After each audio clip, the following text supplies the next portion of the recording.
Em fevereiro de 2019, 10 meninos morreram num incêndio no Ninho do Urubu, nome como conhecido Centro de Treinamento dos Profissionais e das categorias de base de um dos maiores times de futebol do país, o Flamengo. A tragédia é resultado de uma sequência comprovada de erros e omissões. Até hoje, 5 anos depois, ninguém foi condenado. A minha convidada é uma jornalista que mergulhou no drama das famílias que perderam seus tão sonhados futuros craques, entrevistou sobreviventes e escreveu Longe do Ninho. O livro vai além do drama dos meninos rubro-negros. Ele mostra a realidade de crianças e adolescentes nas categorias de base do futebol pentacampeão do mundo. Bem-vinda ao Provoca, Daniela Arbex. Obrigada, Taz. É uma honra estar aqui de novo. As histórias da Daniela são sempre muito poderosas. Nós vamos mergulhar nelas.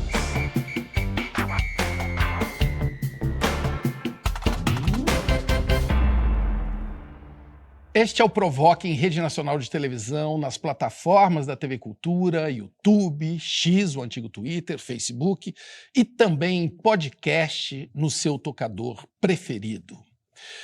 Longe do Ninho, esse livro que está aqui nas minhas mãos, eu vou dar um spoiler para vocês. O livro mostra como a torcida do Flamengo se indignou e prestou homenagens aos jovens atletas vítimas do incêndio, mas há um silêncio ensurdecedor. Não há no livro uma única manifestação oficial do Flamengo.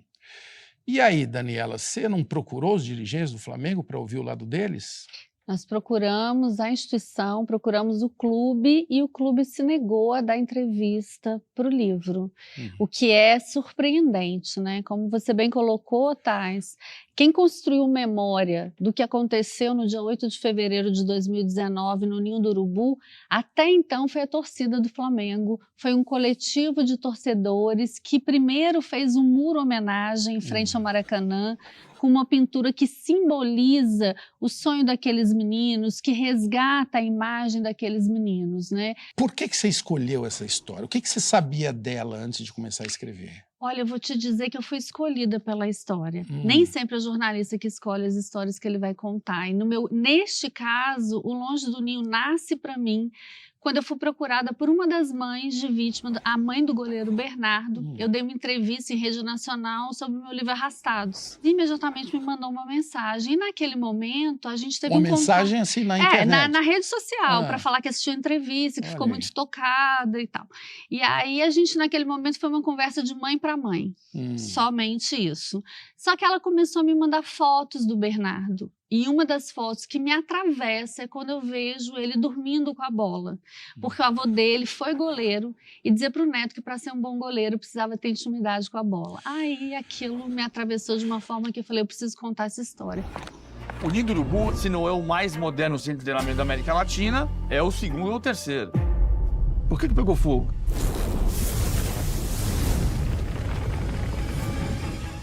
Depois que aconteceu a tragédia, o presidente do Flamengo, Luiz Rodolfo Landim, deu a seguinte declaração: o Flamengo está cuidando disso. Cuidou? Então, a gente tem que entender o que é cuidar, né? Esse acolhimento, ele não existiu. Na verdade, o que aconteceu é que as famílias foram pressionadas a fazer acordos quase que instantaneamente pós-tragédia. Essas famílias não tinham nem iniciado ainda o seu processo de luto e se viram envolvidas com um corpo jurídico imenso, com uma pressão enorme para fechar esses acordos, essas indenizações e pior, né? Eu falo que numa tragédia os primeiros a serem sentenciados são as famílias, porque eles ainda foram julgados pela sociedade, eles enriqueceram às custas da morte dos filhos. Isso não é verdade, isso não é verdade, isso é injusto, como tudo nessa história. Né? São 10 meninos mortos, muitos feridos, sobreviventes, e tal, traumatizados. Existiu uma condenação lá no começo que depois foi revertida, é isso? Não, na verdade, houve agora recentemente uma condenação na esfera civil, porque uma família, ela não fez acordo, não aceitou fazer acordo, e o processo tramitava há 4 anos anos, e agora foi a primeira condenação do Flamengo na esfera civil, mas na esfera criminal não houve ainda nenhuma condenação. E os sobreviventes, que eles estão no Flamengo, eles estão... Você conhece essas histórias? Sim, dos 16 sobreviventes daquela madrugada, né, trágica, a gente entrevistou 8. Na verdade, 14 estavam dentro do container e 2 dormindo fora do container. Tem um caso de um dos meninos que foi o único sobrevivente do quarto dele. E ele falou para mim num primeiro momento: Daniela, eu não consigo falar. Eu tenho um trauma imenso, eu não consigo falar. E eu falei para ele: Pablo, no seu caso, você não pode se dar o direito de não falar. Porque você é a voz dos seus irmãos. Você precisa falar por eles. E aí ele deu um depoimento que para mim eu acho que um dos mais marcantes do livro, quando ele revela que no quarto dele, a porta que já vinha com um defeito antes, se ela batesse com força, ela ficava travada por dentro, ela só abria por fora. Então, no quarto deles, eles não tiveram nem a chance de fugir. O Pablo sobreviveu porque sabe-se Deus como ele saiu pela janela. Mas os outros meninos que estavam no quarto não tiveram a chance nem sequer de fugir.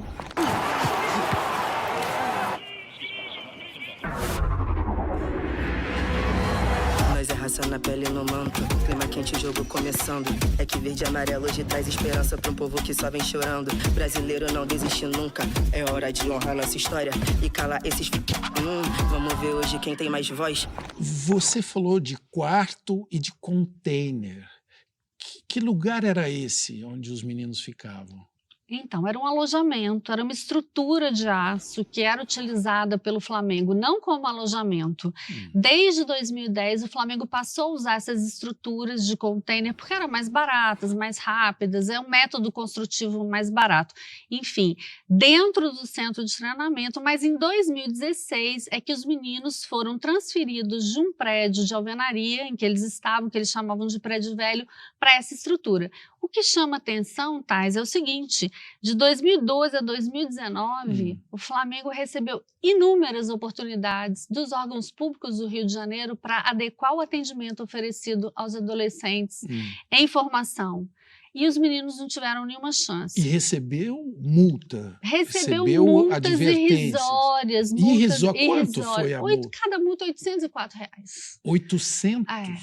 804 reais. A multa mais alta, que foi de 20 e poucos mil reais, foi quando o Flamengo foi obrigado, notificado a cobrir o letreiro, já que ele estava sem alvará.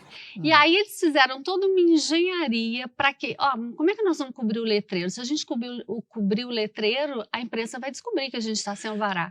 E aí fizeram toda uma engenharia para enganar a sociedade civil, né? Quando eles tiram o letreiro e dizem que o letreiro estava em manutenção, para que nós não soubéssemos que aquele centro de treinamento estava sem alvará. Para quem admira o Flamengo, como é meu caso, e muita gente ao redor do Brasil está ouvindo você falar, você tem uma ideia por que o clube age assim? Eu não consigo te responder isso. Eu acho que uma coisa é a agremiação, é a marca, né? E tal. Outra coisa são as pessoas, a história, é uma né? história maravilhosa de um clube popular brasileiro. Uma coisa é a história, a outra coisa são as pessoas que naquele momento dirigiram o clube e fizeram opções. Só que toda omissão tem consequência, né? O Flamengo tentou te calar de alguma forma, em alguma vez? Então, essa é uma pergunta que é difícil de responder publicamente, não diretamente, mas eu tive momentos bem difíceis. Os bastidores desse livro são muito difíceis. Me conta. Não posso. Mas a gente teve, eu acho que foi a primeira vez assim que a gente teve um bastidor tão tumultuado, tão difícil. De pressão. De pressão, e olha que a gente já lidou com coisas enormes, né? A gente denunciou a Vale. Sim. E a Vale também silenciou. Você escreveu sobre o rompimento de Brumadinho, sobre a Boate Kiss. Sobre a Boate Kiss, coisas grandes. A gente falou sobre a ditadura, a gente conseguiu mudar um capítulo da história da ditadura no Brasil. Já comprou brigas grandes. Por que essa envolve tanta pressão até hoje, né? Eu acho que é um poder diferente que se mistura a essa paixão e as pessoas confundem achando que isso macula a imagem do time. O time não tem nada a ver com isso, Não, né? pelo Então, contrário. pelo contrário. É uma imagem que precisa ser esclarecida, precisa né? ser esclarecida. Recuperada, né? E a transparência, né, Taz? A Sim. gente fala tanto, a gente está vivendo tanta coisa de uma necessidade de transparência, Sim. né? Então, Será que isso tem a ver com dinheiro? tem a ver sim com dinheiro, mas eu acho que tem a ver mais com poder. É um poder que envolve essa paixão, que envolve alguma coisa maior, que eu ainda estou tentando entender. Envolve veículos de comunicação, né? Envolve o comércio do futebol, que move Envolve uma muito, indústria muito poderosa. não é? Patrocinadores e tal. Envolve sim. Isso realmente me chocou um pouco, assim, de quanto as coisas estão intrincadas, assim, com esse poder, com esse envolvimento. Um dia vestir a camisa do Flamengo, isso era um sonho. Uma torcida de 45 milhões de pessoas. O que você aprendeu sobre o mundo do futebol nessa sua investigação? Olha, tem uma coisa que eu queria muito que o livro lançasse luz sobre, que é a falta de condição dos clubes em geral, não estou falando do Flamengo, dos clubes em geral, de garantir, oferecer um cuidado relativo à saúde mental desses atletas. Porque nós estamos falando de meninos que saem precocemente das suas casas, que mantêm relações comerciais precoces, que têm fragilizados os seus vínculos afetivos, perdem essas referências familiares e que, ao final da jornada, não vão se tornar um jogador profissional. Eu entrevistei um dos meninos, um dos poucos que não se tornou um jogador sobrevivente, que me disse assim: eu tenho 19 anos e eu me sinto velho demais, porque ele não conseguiu... Quem aos 19 anos se sente velho demais, pelo amor de Deus? Existe um peso sobre eles também, um né? Peso enorme. De uma esperança, né? Muitas vezes de sair de uma situação desfavorável. E às vezes o talento, porque aí o menino acha que ele não tem talento, não é isso. O talento é só o começo da história. Claro. Tem a sobrecarga física, a sobrecarga emocional. Então eu acho que a gente precisa cuidar da saúde mental desses meninos, porque eles têm infância e adolescência confiscadas e eles só são ensinados a ser. E se eles não forem? E a maioria não é jogador. Ô, Daniela, não você está tocando numa ferida que eu acho fundamental para o futebol brasileiro, que é saúde mental e maturidade, e não é só dos meninos da base, não, né? Nós vemos, inclusive, né, nas Copas do Mundo, né, onde esses jogadores são exigidos, muitas vezes a gente percebe a imaturidade assim, galopante de ídolos, né? Exatamente. Por que acontece isso, hein? Porque eles não são preparados, né? Assim, eu acho que é questão também de ter uma família estruturada, é tudo muito.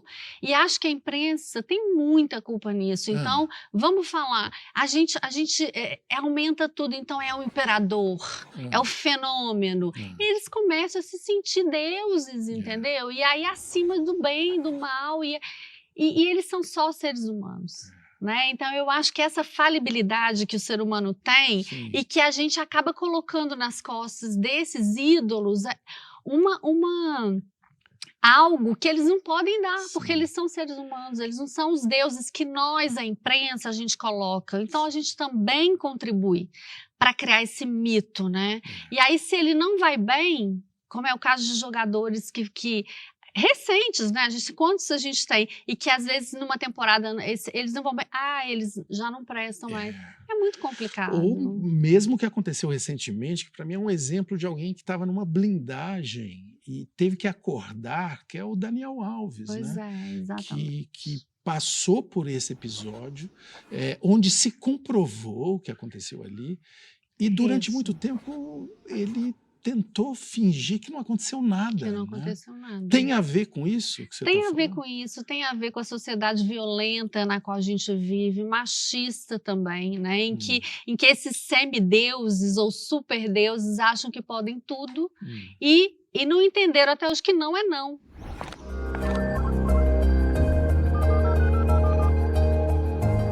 Peraí, eu vi que você pôs o pau na boca dela. Isso aí não é transar. Isso aí não é transar.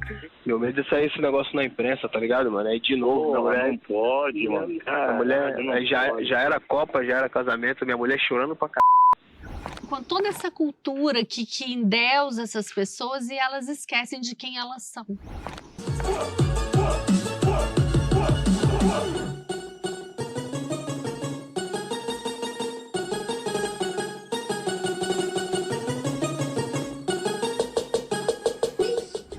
Desigualdade é uma coisa que nós ainda precisamos entender o significado dessa palavra neste país, né, Daniela? Você vai me ajudar, porque a Daniela Arbeques é uma jornalista que parece inquieta com aquelas notícias que surgem e depois desaparecem na mídia, como o incêndio na Boate Kiss, em Santa Maria, no Rio Grande do Sul, e o rompimento da barragem de Brumadinho, em Minas Gerais. No próximo bloco, você vai saber mais sobre esses e outros fatos que parecem nunca se esclarecer no Brasil. Até logo.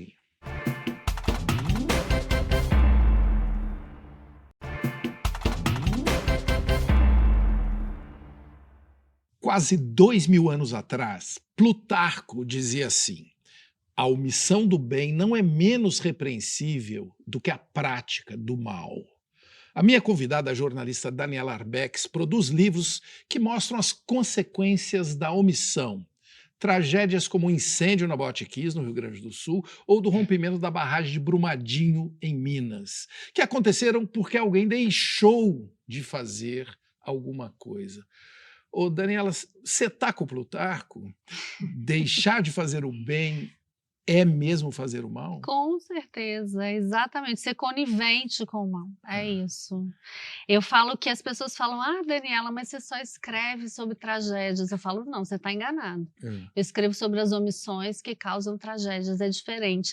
E teve uma vez uma entrevista que eu dei que alguém me disse assim, mas é muito pesado para a cidade de Santa Maria ficar lembrando. Eu disse, pesado para quem? Porque esquecer é negar a história.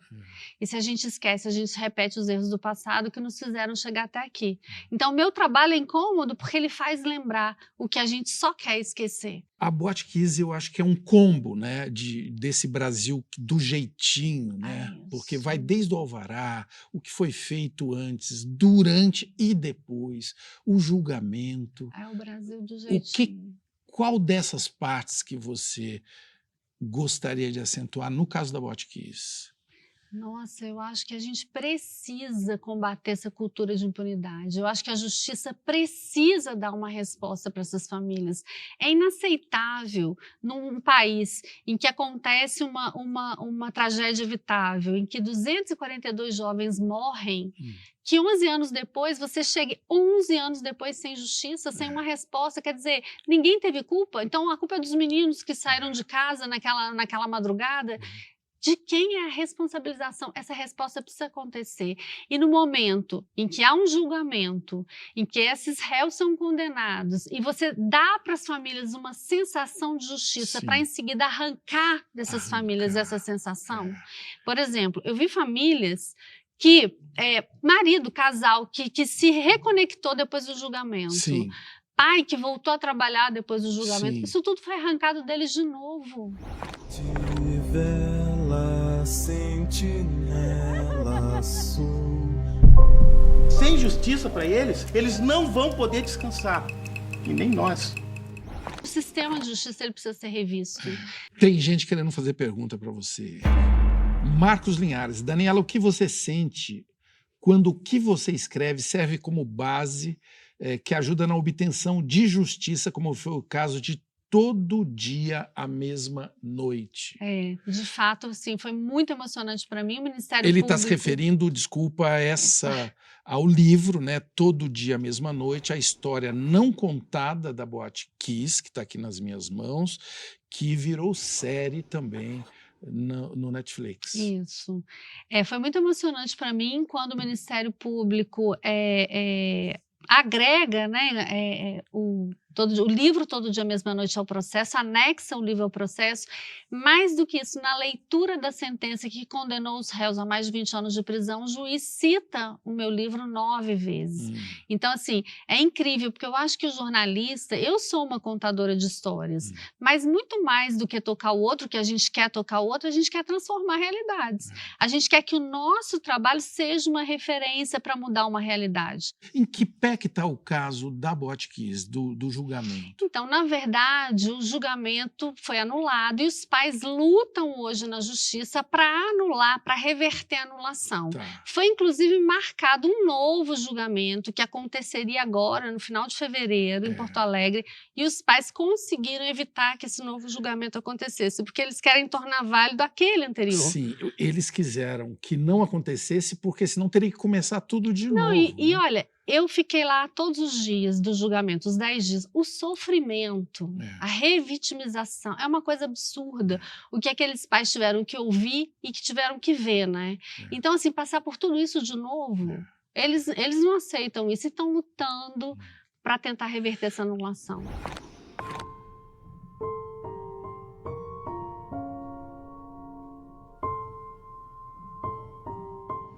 Brumadinho, além dos 270 mortos, teve crime ambiental. Como é que se calcula um prejuízo desse? Incalculável. Eu acho que a questão de Brumadinho, eu falo que a tragédia de Brumadinho, ela não terminou em 25 de fevereiro de janeiro de 2019. Ela está em curso, porque você tem todo o meio ambiente afetado, uma área equivalente a mais de 200 campos de futebol, você tem uma população adoecida com um aumento do consumo de medicamentos controlados absurdo, um aumento do número de tentativas de extermínio. Então, é impressionante quanto essa população continua adoecida e adoecendo. Tem um termo que é usado na agricultura que chama destoca. Quando você quer transformar uma área de floresta para plantio, você vai lá e você corta as árvores. Mas para você matar uma árvore, você tem que arrancar a raiz. E as famílias e as pessoas de Brumadinho, os moradores de Brumadinho, sofreram uma destoca humana. Porque elas foram arrancadas do seu lugar de origem com a raiz e tudo. Com a vida inteira delas, um jeito de viver. Né? Exatamente. E quando você é arrancado do seu lugar de origem, você passa a ser de lugar nenhum. Eu acho que essa é a herança mais brutal de Brumadinho, condenar essas pessoas a serem de lugar nenhum. Nesse ponto, eu acho até cruel, né, quando essas empresas envolvidas nessa tragédia de Brumadinho, de Mariana também, fazem aqueles anúncios das novas casas ou das indenizações. Tem como compensar desta forma essas pessoas? Não, é irreparável. É irreparável. Você perdeu o seu lugar no mundo. Você perdeu o seu chão, as suas referências, a sua cultura, aquele lugar em que você cresceu, que era a tua referência na vida. Isso é absolutamente irreparável. Qual é o papel do poder público nessas tragédias? O poder público tem um papel fundamental de fiscalização, de cobrança efetiva. Por que o Flamengo teve tantas oportunidades? Será que nós, enquanto cidadão comum, a gente teria tantas chances de adequar o nosso negócio, por exemplo? O nosso mercadinho da esquina? Sim. Será que teríamos? E por quê? Eu vou tentar uma opção para essa resposta. É conforto de saber que não vai ser punido? Eu acho que, na verdade, a gente é conivente. Os poderes são coniventes com outros poderes, sabe? Eu acho que são coniventes. Que coisa difícil de ouvir, né? Mas é realidade, gente. É realidade. É só você pensar na nossa vida. Se você deixa de pagar um imposto, você é responsabilizado por isso e tal. Agora, você deixa de se adequar, você não tem alvará, você tem um edital de interdição que é descumprido, entendeu? Quer dizer, por quê? Por que tantas oportunidades para a instituição continuar errando e por que tanta conivência? Né? No caso da barragem de Brumadinho, o papel aceita tudo. E aí apresenta-se, então, um falso laudo de estabilidade da barragem. E o poder público, ok, esse papel isenta tudo, está tudo certo. E aí, e as 272 vidas? Como reparar isso? E qual o sentimento que você identifica no peito de quem fica diante dessa falta de justiça? Desolação e indignação. Eu falo que construir a memória coletiva do Brasil é um caminho potente para a busca da justiça. É isso que eu faço.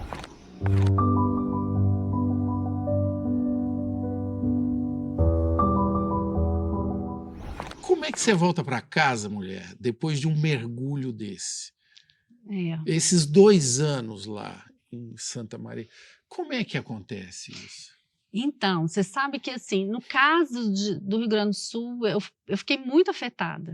Eu perdi a metade do meu cabelo, eu engordei 10 quilos. Você perdeu o seu cabelo? Perdi. Hoje eu tenho, mas não é todo meu, não. Não me fale desse assunto. Para.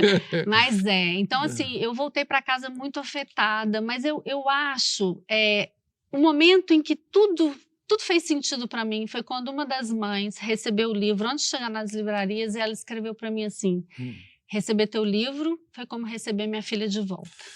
Nossa. É isso, de novo, é sobre isso. Isso faz tudo quando você fala assim, é por isso que eu fiz. Porque às vezes você se pergunta, por que eu estou fazendo isso? Né? Tem alguns momentos que você fala, vale a pena, para que você está fazendo? Mas quando você escuta isso... Eu tenho que contar para eles que eu vivi um pedacinho disso, porque a Bel Kovarik, a minha mulher, fez uma das mães na série, né, Todo Dia, Mesma Noite, e eu vi acontecer dela se encontrar no lançamento com a mãe que ela interpretava. Exatamente. Como que é isso? Não, e nas gravações, porque eu estava lá, né, mas eu não me aguentava, né, assim, foi muito, muito forte. Nas gravações eu comecei a mandar foto da Bel e do filho da Bel para a Fátima, que era a mãe que ela estava ali representando, né. E aí criou-se uma conexão, a gratidão da Fátima pela Bel, e eu acho que a Bel ali, naquele mergulho de interpretação que ela fez tão maravilhosamente bem, eu acho que ela conseguiu entender um pouquinho da dor daquela mulher, daquela mãe. Né? Então, assim, o poder disso, né? A arte, às vezes, a vida não dá conta, né? A gente precisa da arte para dar conta da vida, né? Calma. Ele é nosso filho. Ele sabe se virar. Sabe, ele sempre soube.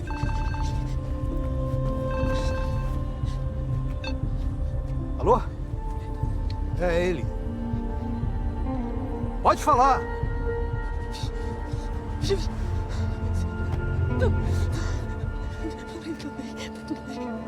Acharam o Guilherme. Não. Isso não é isso. Tem um pai do Rio Grande do Sul que disse para mim, quando eu fui ler os capítulos, eu sempre faço leitura de capítulos com as famílias antes do livro ser publicado. Antes de ser publicado? Sempre faço, porque eu acho que porque eles têm direito de saber o que vai sair, para ver se eles se sentem reconhecidos naquela história que está sendo contada. E se for o caso, você altera alguma coisa? Raramente eu tive que alterar. Às vezes a gente erra sobrenome, idade, um horário. Agora, o conteúdo é incrível, porque eles passam a se ver naquilo e ver coisas que eles não enxergaram na hora da entrevista e que eu consegui enxergar. Então, teve um pai que eu fui fazer a leitura de capítulos para ele, ele disse assim para mim... Ele nunca tinha me dado entrevista. Quem me deu entrevista foi a mulher. Pode parar que tá tudo errado. Eu estava no primeiro parágrafo do negócio. Eu falei, gente, tá tudo errado. Eu quero te dizer que eu nunca vou ler esse livro. Eu falei, seu Silvio, deixa eu falar uma coisa pro senhor. Quem me deu entrevista foi a Marta. Esse é o olhar da Marta para o que aconteceu. Vamos ler até o final e depois a gente vai colocar o seu olhar sobre o que aconteceu. Quem sabe o senhor quer falar comigo? Tá bom. Quando eu cheguei no segundo parágrafo, aquele homem imenso, alemãozão, ele desabou. Desabou. Quando eu terminei, ele falou assim, eu queria te agradecer, porque eu vou morrer, mas todo mundo vai saber quem foi meu filho.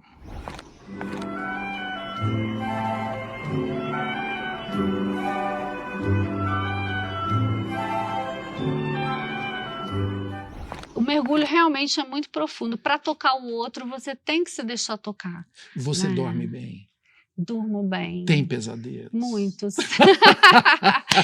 Qual o tema dos pesadelos? Tem a ver com os livros? Não, é muito louco, assim, mas você sabe que eu me sinto tão acolhida, assim, pelas famílias. A gente tem um grupo, por exemplo, com os pais da Kiss, eu tenho um grupo de WhatsApp que a gente se fala todos os dias, assim. Todos os dias até hoje.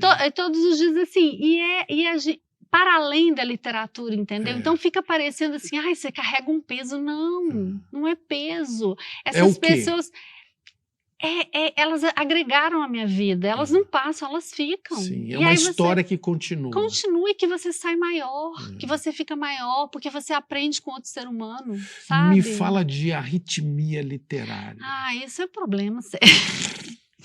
Então, eu nunca tinha tido arritmia, comecei a ter cardíaca com um livro Longe do Isso Mim. diagnosticado? Diagnosticado, pelo médico, não, cardiologista, fiz tudo, Holter, tudo tem que fazer, aquele teste da esteira e tal. E aí comecei a tomar remédio, mas eu até brinco, né, que eu falei, brinco que a arritmia é literária, porque eu sabia que quando eu terminasse o livro, que isso ia melhorar. E melhorou bastante, Olha assim, só. bastante. Mas aí nesse pós-fácil da arritmia, quando eu falo que eu ganho muito, olha como essas histórias me atravessam e assim, melhora a minha relação até dentro de casa, assim. O Longe do Ninho me fez voltar para minha casa, me fez voltar para minha mãe. Olha só. Né? Porque assim, gente, vou ficar chorando aqui não, né? Mas assim... Pode chorar um pouquinho? Pode. Eu acho assim, nesses 30 anos de carreira, eu sempre tive correndo muito, e a minha mãe sentindo muito a minha falta, e a gente foi se afastando, enfim, várias situações e tal. E no Longe de Mim eu fui escrever em frente ao apartamento da minha mãe, de porta, que a vizinha da minha mãe cedeu o apartamento, que eu tinha um volume de mais de 10 mil páginas de material. Meu escritório não dava conta, meu escritório é desse tamanho. E aí eu me reconectei com a minha mãe. Sabe, assim, a gente passou esses 6 meses de escrita se vendo todos os dias, almoçando juntas, e eu sentindo os gostos da minha infância, da minha adolescência. Então, é sobre isso também.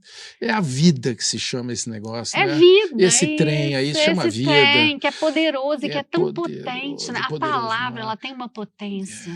Ela tem uma potência. E quando eu descobri a potência da palavra, eu falei, eu não quero nunca mais fazer outra coisa. É isso que eu quero fazer na minha vida. Que delícia prosear com alguém que fala um negócio desse, né, turma? No próximo bloco, nós vamos mergulhar ainda mais nessa família, neste amor e nessa loucura. Outro mergulho profundo da minha convidada, jornalista e escritora Daniela Arbex. Até já.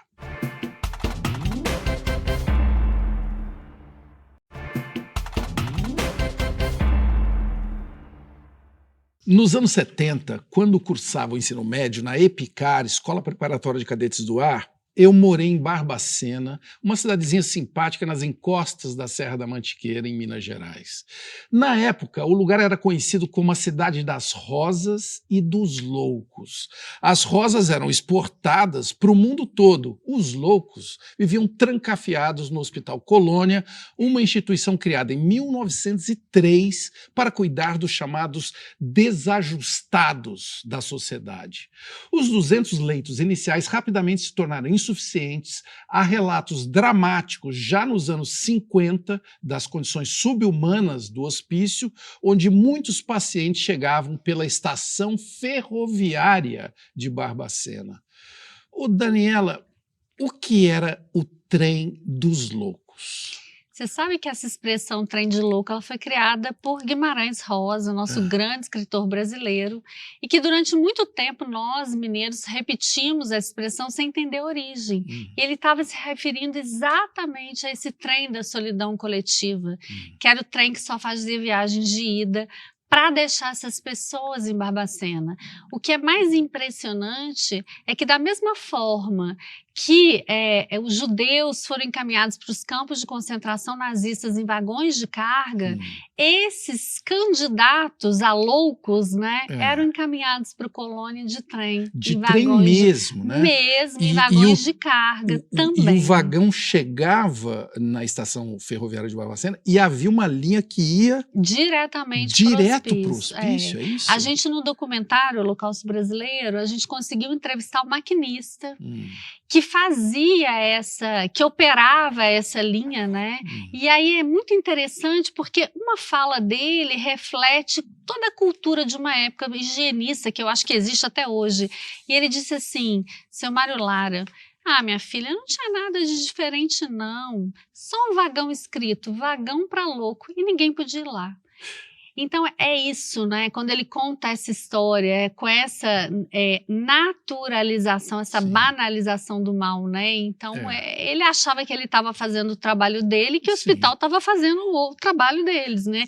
Que era cuidar daquelas pessoas. E tem um contexto histórico, quer dizer, eu estava lá, era um garoto, um adolescente, ouvia falar, como todo mundo no Brasil, desses hospícios, e existiam muitos, né? E é bom dizer que essa história começa lá no século XIX, né? Dom Pedro II criou o Palácio dos Loucos no Rio de Janeiro, um hospício gigante, né? Esse contexto histórico, como que você vê nessa dificuldade de naturalizar algo que estava rolando ali? Então, eu falo assim que, na verdade, o controle das subjetividades consideradas desviantes ela é recorrente na história. Então, assim, se a gente pensar, né, no que o Dom Pedro fundou, se a gente pensar no Colônia, né, que inicialmente a intenção inicial era tratar, será? Para mim, sempre foi excluir. Para mim, sempre foi isolar o diferente, né? Esses considerados indesejáveis sociais. E aí, se você pensar que 70% das pessoas encaminhadas para lá, dos adultos, não sofriam de doença mental. Sofriam do quê? Então, eram negros, principalmente, porque o racismo está na base da lógica manicomial brasileira, e o Colônia é um retrato desse racismo, né? Eram pobres, militantes políticos, meninas que haviam perdido a virgindade antes do casamento, todo tipo de indesejável social era um candidato para ser mandado para o Colônia. Como até hoje é o que a gente faz, né? Todos os tipos de indesejáveis sociais a gente quer excluir, varrer para debaixo do tapete. Se a gente está na rua, tem uma pessoa em situação de rua, aquilo incomoda, cheira mal, a gente atravessa a rua, a gente não quer ver. Os ratos não sabem mover na calçada. É hora de você achar o trem e não sentir pavor dos ratos soltos da casa.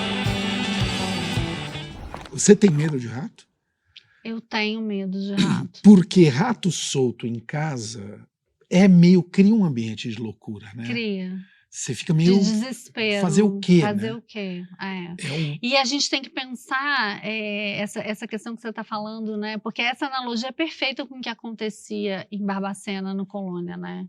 Que eles também, ao serem desumanizados, diariamente eles se comportavam dessa forma, né? Eles perdiam a sua humanidade, então eles se comportavam até como bichos, né?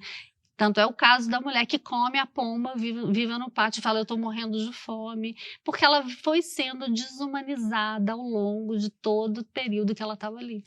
O Machado de Assis escreveu O Alienista. Que eu amo o Alienista. 1881. E o alienista, inclusive essa palavra era usada pelos cientistas, né? Eles deveriam ser alienados, né? Da convivência em sociedade. Isso era um tratamento prescrito por médicos. Então, eu vou te dizer uma coisa que eu tentei entender quando a gente começou a investigar o que aconteceu no Hospital Colônia. Uma das coisas que eu tentei entender era olhar para aqueles funcionários e para as pessoas que trabalharam lá, para os médicos, com o olhar daquela época, porque talvez isso explicasse alguma coisa. E eu consegui entender muitas coisas. Por exemplo, os psicofármacos só chegaram no Brasil na década de 50, então você tinha recursos parcos para tratar aquelas pessoas, né? Eu consegui entender várias coisas, mas eu não consegui entender você deixar uma pessoa morrer de fome e de frio. Isso para mim é tortura em qualquer época da humanidade. Até hoje isso eu não entendo. Como que acontecia isso lá em Barbacena? Então, na verdade, primeiro porque os pacientes eles eram mantidos nus. Né, num frio que até hoje Barbacena é uma cidade muito fria para os padrões. Muito alta, né? E aí, por exemplo, quando eu fiquei imersa lá mais de um ano e eu passava todos os finais de semana em Barbacena, eu cheguei a sentir frio no hotel, com cobertor, protegida. Você imagina essas pessoas nuas, e o que eles faziam? O frio era tão intenso que, para se aquecer, eles dormiam uns sobre os outros. Só que os que estavam embaixo morriam asfixiados. Então, isso era uma das formas das mortes, mas existiam mortes tão banais, por exemplo, que foi criado um termo pomposo para se referir à diarreia. Então, morreu do quê? Enterocolite do alienado, como se diarreia fosse doença de doido, e não das más condições sanitárias que aquelas pessoas estavam submetidas. Osso Manel, tenha compaixão, tira nós todas desta prisão. Estamos todas de azulão, lavando o pátio de pé no chão. Lá vem a boia do pessoal, arroz cru e feijão sem sal. E mais atrás vem um macarrão, parece cola de colar balão. E mais atrás vem a sobremesa, banana podre em cima da mesa. E mais atrás vem umas funcionárias, que são as putas mais ordinárias.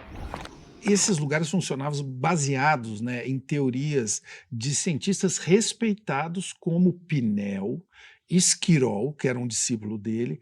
As famílias achavam que estavam fazendo bem enviando ou deixando que fossem enviados os seus entes para esses lugares? Algumas famílias sim, né? Porque eu me lembro do caso de um menino, do Luizinho, em que a mãe foi convencida a mandar o filho para aquele lugar. A mãe era uma lavadeira de grão mongol. Essa história me toca profundamente, porque ela morreu arrumando a cama do filho, achando, sem saber onde o filho estava, achando que ele ia voltar. E ela arrumava todos os dias a cama dele. E ela manda esse menino para lá porque ele era tímido. E aí ele é diferente, ele é tímido, então... Só que ela não sabia que era timidez, e manda esse menino para lá porque ela foi convencida achando que ela estava fazendo uma coisa boa. E ela perde o contato e o endereço desse filho. E ela morre sem saber onde esse filho estava, e todos os dias arrumando a cama desse filho, esperando esse filho voltar. Não existia critério médico para a internação dessas pessoas. Quais eram os critérios? Então, era sempre alguém com mais poder. Por exemplo, a Leonora, a mãe de uma pessoa, né? Ela foi mandada para o Colônia pelo marido porque ele resolveu ficar com a amante. E esse filho tinha 9 anos quando essa mulher é despachada para lá. Pelo marido? Pelo marido. E aí ele diz o seguinte: eu quero que você troque o sobrenome dela de casado para o de solteiro, para ela não ser encontrada. 60 anos depois, quase 60 anos depois, a gente vai fazer o documentário. Convido esse homem que descobre a foto da mãe ao ler o livro. Ele encontra a foto da mãe e entra em contato comigo. Eu resolvo convidar ele para ir até o hospital, para conhecer o hospital, sem saber o que ia acontecer. Só falei, gente, vamos deixar as câmeras ligadas e tal, porque ele nunca entrou aqui. Como é que eu podia imaginar que ele ia descobrir, junto com todo mundo, em frente às câmeras, o que foi o pai que colocou a mãe lá? E ele desaba. E aí ele fala, e eu dormindo na rua sem saber que tinha mãe. Por quê? Quando ele tinha 9 anos, que a mãe é despachada para lá e o pai fica com essa amante, esse pai morre logo em seguida, a amante coloca ele na rua. E ele passa dos 9 aos 18 na rua, só vai ser alfabetizado aos 18 anos. É inacreditável essa história. E né? Tem histórias, o livro está aqui, pessoal, olha aqui, inclusive na capa com uma foto dessas, né? Daniela Arbex, o Holocausto Brasileiro, o genocídio, 60 mil mortos no maior hospício do Brasil. Foi o maior mesmo, né? Foi o maior. E principalmente em relação ao número de mortes, nenhum chegou a tantos mortos.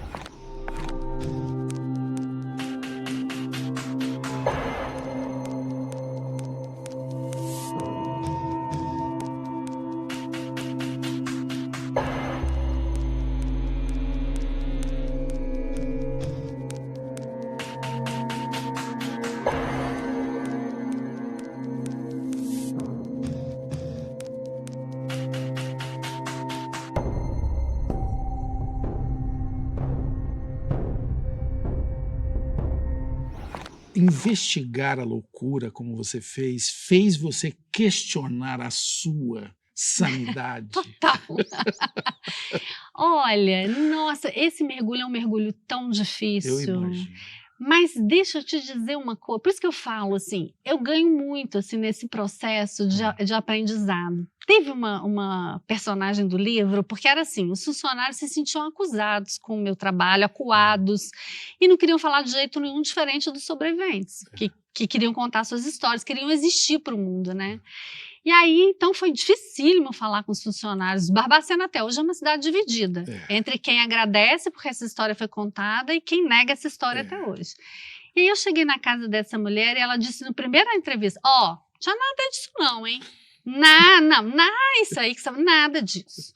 Na segunda entrevista ela falou assim, não, até tinha, mas no plantão dos outros. Na terceira, ela já estava totalmente... Na quinta entrevista, ela parou, me olhou e falou assim, eu podia ter salvado vidas. Eu falei, quantas? Ela disse, muitas, talvez. Então, assim, também um trabalho que proporciona um processo de reflexão, porque essas pessoas, para aguentarem, passar décadas e décadas nesse local, elas tinham que fingir que não viam. E aí vem meu trabalho e fala, olha aqui o que aconteceu. É muito também para elas, né? Elas passam a enxergar aquilo, elas são obrigadas a ver o que elas negaram a vida inteira. Sim.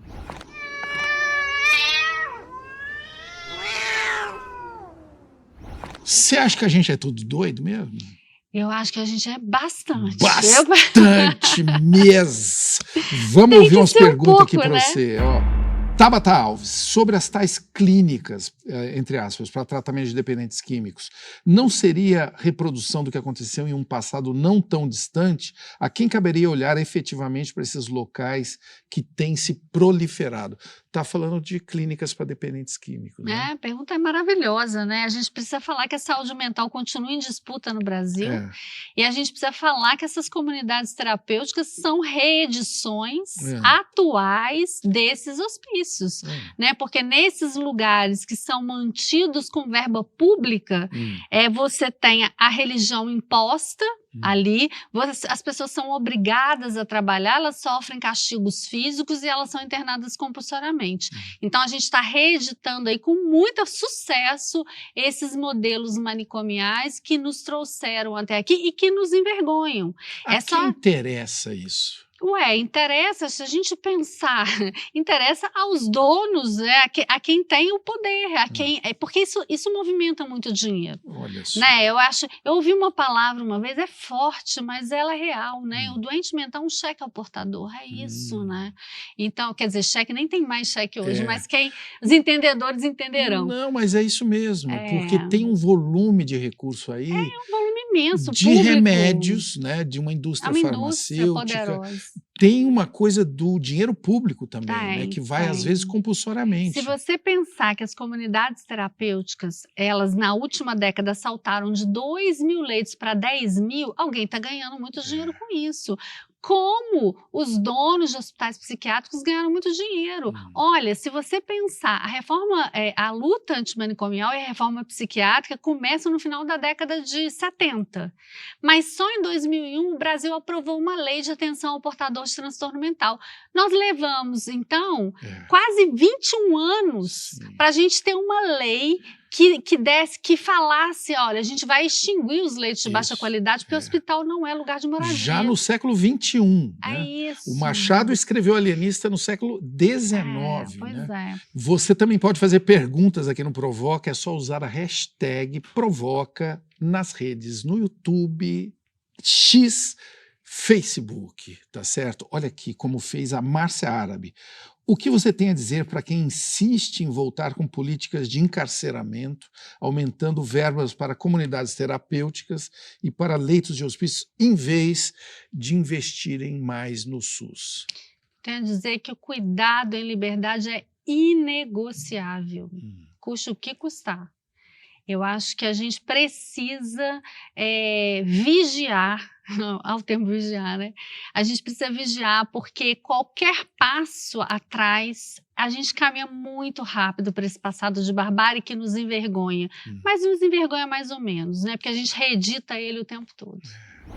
Mãe, eles dão choque nos loucos, eles vão dar choque na minha cabeça, eles vão dar choque, mãe. Ver seus parentes sem comer pode chegar à loucura. Um desgosto pode levar à loucura.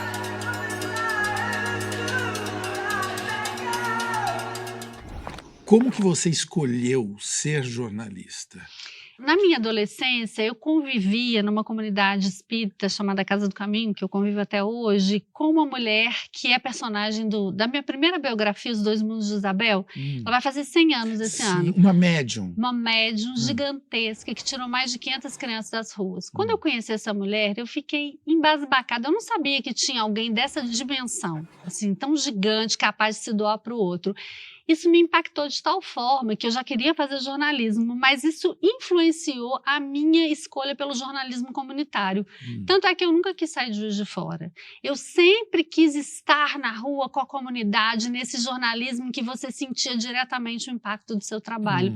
Muito influenciada pela grandeza do trabalho dessa mulher. Nossa, se eu chegar aos pés dela assim um dia... vai ser maravilhoso. Para quem nos ouviu até agora e falou, pô, mas essa menina aí não tem vontade de falar de coisas assim, fofas, alegres, o que você responde? Eu sou fofa, eu sou alegre, eu sou muito feliz fazendo o que eu faço. E é mesmo, eu posso atestar isso para eles. É isso, assim, eu sou muito feliz fazendo o que eu faço, porque eu acho que eu entendo o meu lugar no mundo. Sabe, a gente precisa entender por que você faz o que você faz. Você precisa entender seu lugar no mundo. O meu lugar no mundo é contar essas histórias para que elas saiam da invisibilidade. Eu li Colônia, eu fiquei impactado, eu achei uma coisa que eu não acredito que eu vivo num país como esse. Fiquei muito mal.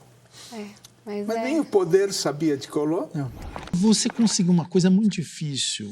Você fez o Antônio Abujamra chorar neste programa. Olha, vamos mandar um beijo para ele? Vamos. Assim, que ele receba nosso carinho. Olha, ele foi incrível. Ele está nos vendo agora. Você sabe. Manda para ele esse beijo. Não, quero mandar um beijo. Eu tenho uma gratidão por ele, porque assim, foi a primeira entrevista que eu dei em rede nacional. Você imagina, caí logo nas garras do Abu, né?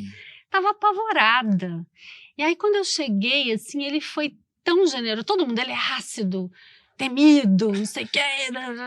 E eu cheguei, quando eu entrei, ele falou um negócio pra mim, assim, que ele me fez ver que ele estava encantado pelo meu livro, e isso já me deixou mais relaxada. E aí, no meio da entrevista, eu acho que ele abriu a guarda. Sim. E ele realmente quase chora ali. Então, assim, essa entrevista... Quase não, ele se emociona. Ele se emociona, é bonito. Então, é bonito. É uma criança, aquele velho Abu. Não, né? e o Abu, assim, olha, minha gratidão, porque aquela entrevista mudou minha carreira. Porque, igual ele falou, várias questões, eu falei, ô Abu, eu sempre trabalhei tirando pessoas da invisibilidade e na invisibilidade, porque eu era conhecida no meio jornalístico, mas não do público. Passei a ser conhecida do público com os livros, né, com a literatura.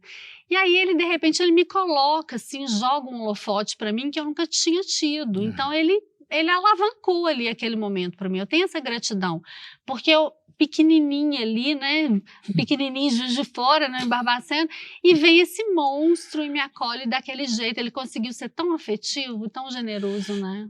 Daniela Fernandes Arbex, o que é a vida? Ô, menina, faz comigo, não. Eu acho que a vida é uma oportunidade de progresso, é uma chance de recomeço. Assim, a gente tem a chance de começar de novo e de acertar, sabe? Não sei se eu já respondi, eu acho que é isso. É uma escola. Vou falar o que a Dona Isabel sempre fala, é uma escola, a vida é uma escola, sabe? Quando Deus fala pra gente assim, volte, minha filha, volte à escola abençoada da terra e vá fazer sorrir quem você fez chorar.